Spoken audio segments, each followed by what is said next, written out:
Great Scott. Great Scott. Great Scott.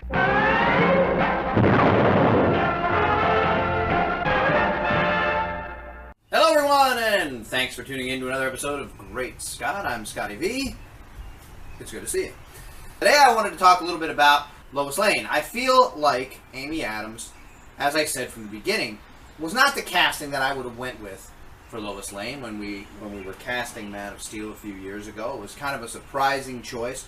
Most people were up in arms because she had red hair. Well, you know, Noelle Neal had red hair. She's been drawn as if she looks like she has red hair in a lot of different comics over the years.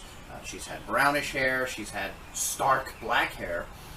Never blonde, and never really definitively not red. So, you know, except when it was black or brown specifically. But there were, as I say, a lot of runs where it did look red, and Noelle Neal's hair was red. Speaking of which, Noelle Neal, frequent visitor to the Superman celebration in Metropolis, Illinois. She was there in 2008. When I was there, she took pictures with fans, she gave autographs, she talked to people. Very, very happy to be involved with the Superman community, and continued well into a time when many other actors would say, listen, I did the Superman show when I was much younger, and when it was something that I was doing for money as an actress. I'm not really interested in continuing that. Noelle Neal was just a great citizen of Metropolis, and will be missed. She passed this week. She was 95, so she lived a long life, and again, was very happy with her Superman stardom. Was very happy being a celebrity in the Superman universe, and was a great fan favorite. So it'll be unfortunate that the next time I do make it to the celebration, Noelle won't be there. She made it kind of a point to be there every year. I think she missed the last few due to frailty and illness. But again, great to have her as one of the actors to have been involved in the Superman world. Noelle really embraced her role in the fan community and was loved for it. Back to Lois Lane.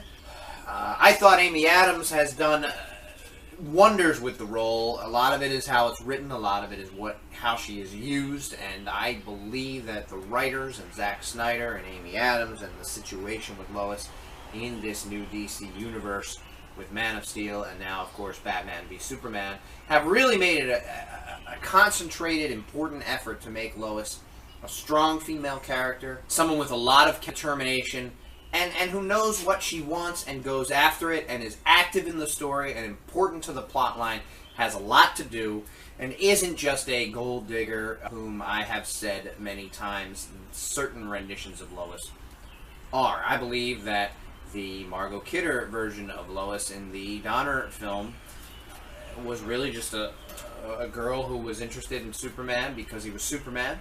There was no particular connection other than the fact that he's a hot guy who has superpowers, and he came to my balcony, and I sure wish I could be with a hot guy with superpowers.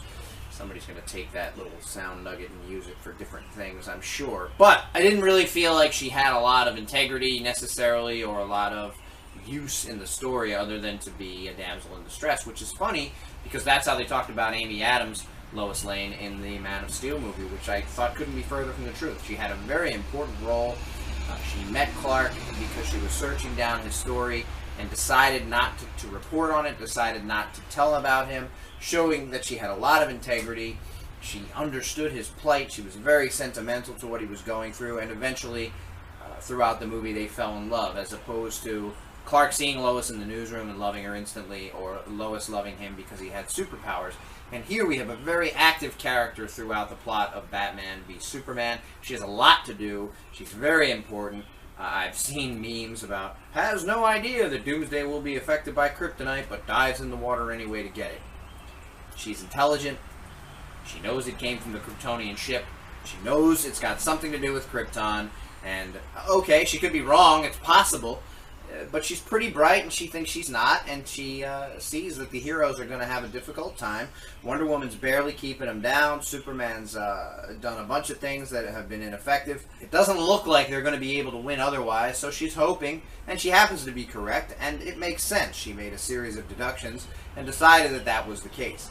She dives in the water to get it, and needs to be rescued by Superman, which could expunge my argument that she's not just a damsel in distress.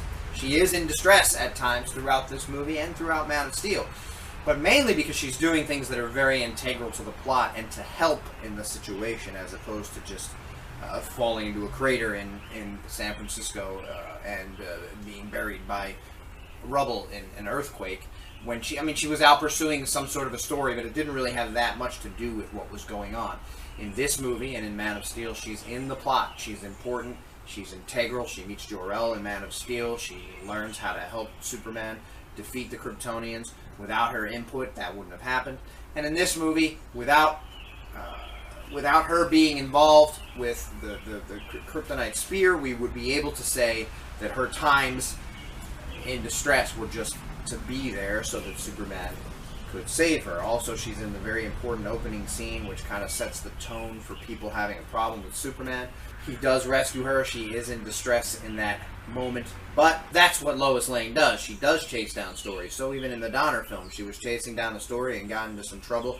And Superman eventually came to save her too late after she was dead and then turned back the world, which was a big event. Donner said himself he wanted to show something that he's Superman. He should be able to do this kind of a thing. It's caused a bit of controversy among Superman fans. I don't personally like it. But it is a very huge thing that he does at the end of the movie. It's a great, big set piece. Unfortunately, I think it hurts credibility in terms of when people are hurting in the future, because why doesn't he just do that every time? But Lois Lane and Amy Adams play a great role in this. I think they use her to a great extent. Martha also has a very large role to play, and when this movie was announced, who would have known or thought that Martha would even have space in the movie with all of the characters that were in. Alfred being in there, Perry's in there, Lois is in there, and we've got the big battle. But Martha is important to the story because, of course, Lex Luthor captures her. We'll talk about some of the problems with that in the next piece I do, which is issues. But Martha is there, needs to be rescued. It also leads to a big point at the end of the fight where, again with the memes, everybody's, oh, well, finds out his mother has the same name and suddenly they're best friends, but obviously we all know that's not the case. It was about seeing his humanity and seeing a little bit of himself in Superman in that moment, knowing that his mother was going to die and seemingly being unable to do anything about it. And Batman realizes that he was wrong all along. So Martha has a very pivotal role to play as well. She is more traditionally the damsel in distress in this film, but it's also very needed and a very important part of the plot. It's not just she falls off a bridge and Superman saves her or something, or is pushed off of a building and Superman saves her. That, of course, was a diversionary tactic that Lex uses so that Superman doesn't know something's up with Martha.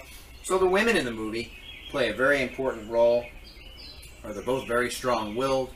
They both are very determined. They both have a very important part to play in this new universe. I'm not sure that we're going to see Martha again moving forward unless we see some standalone Superman movies, which I hope we do.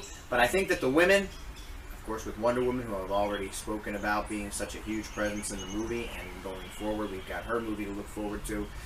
The women have been used to a very good degree in these movies, to where other movies maybe they're not as strong, or they're not as integral to the plot, or they're not as important to the life of the lead character, Superman, where they really have a lot to do with who he is and what he thinks and how he keeps his hope, even in some times of bleakness, which people have had a problem with how down and depressed he was. But, I mean, the whole world was against him. Think about how you feel at times when your boss yells at you, or when your mom doesn't like something that you did, or your wife is angry. You're pissed off and throwing things and showing up late to work, and that's only a couple little things in your tiny life. Whereas Superman had the whole world on his shoulders, and seemingly everybody was against him, and terrible things kept happening, and he seemed helpless to figure out why or to do something about it. So he had a lot to think about, and yes, he was a bit down at times, but he had his love, Lois Lane, to kind of help steer him in the right direction and hopefully uplift him a little bit, and that exactly is what happened. So I think Lois, and I think Martha, and I think obviously Wonder Woman, and going forward hopefully we'll see other strong women.